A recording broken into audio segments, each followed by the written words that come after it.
Зарабатывать любит каждый, но вот делать это, как говорится, с умом индивидуальным предпринимателям бывает трудно. Всему виной элементарная юридическая безграмотность. Вроде бы бизнес идет успешно и заработок есть. Как вдруг приходит квитанция об оплате страховых взносов. Последние не зависят от деятельности и прибыли. Ставка фиксированная. Главным источником образования задолженности, на наш взгляд, является то, что гражданин при постановке на учет в качестве предпринимателя не ознакомливается со своими правами и обязанностями, также законодательством в части образования частной предпринимательской деятельности. Играет большую роль и тот факт, что предприниматель в случае прекращения деятельности забывает или считает ненужным сниматься с предпринимательского учета в регистрирующем органе путем подачи заявления о прекращении деятельности.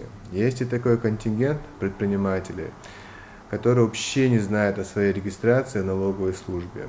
По такой категории имеется судебная практика признания регистрации в налоговых органах ошибочной. Рассчитать размер годового платежа предпринимателя очень просто. Минимальный размер оплаты труда умноженный на 26%. Это ставка страховых взносов. И на 12% количество месяцев в году. Важная поправка. Обязательная регистрация в налоговых органах. Своевременная и полная уплата страховых взносов индивидуальными предпринимателями – это будущий страховой стаж индивидуального предпринимателя, будущий расчетный пенсионный капитал индивидуального предпринимателя, который при достижении возраста будет учитываться и на основании которого будет начисляться, формироваться его будущая пенсия. От уплаты индивидуальным предпринимателям, как говорится, не спрятаться, не скрыться. У органов пенсионного фонда есть действенный механизм – взыскания за счет иного имущества через службу судебных приставов.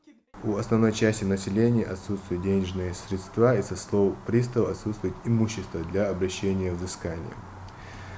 До направления постановления службы судебного пристава пенсионный фонд использует еще одно свое право. В случае, если образовавшаяся задолженность не превышает 25 тысяч рублей в совокупности, то органы ПФР самостоятельно направляют постановление в отдел выплаты пенсии для ежемесячного удержания пенсии должника в размере 20%. Прежде чем начинать свой бизнес, власти советуют предпринимателям внимательно читать закон и помнить, незнание вовсе не освобождает от ответственности. Зураб Центроев, Алевтина Банадыкова, Магомед Мударов и Зелим Закаев. Новости.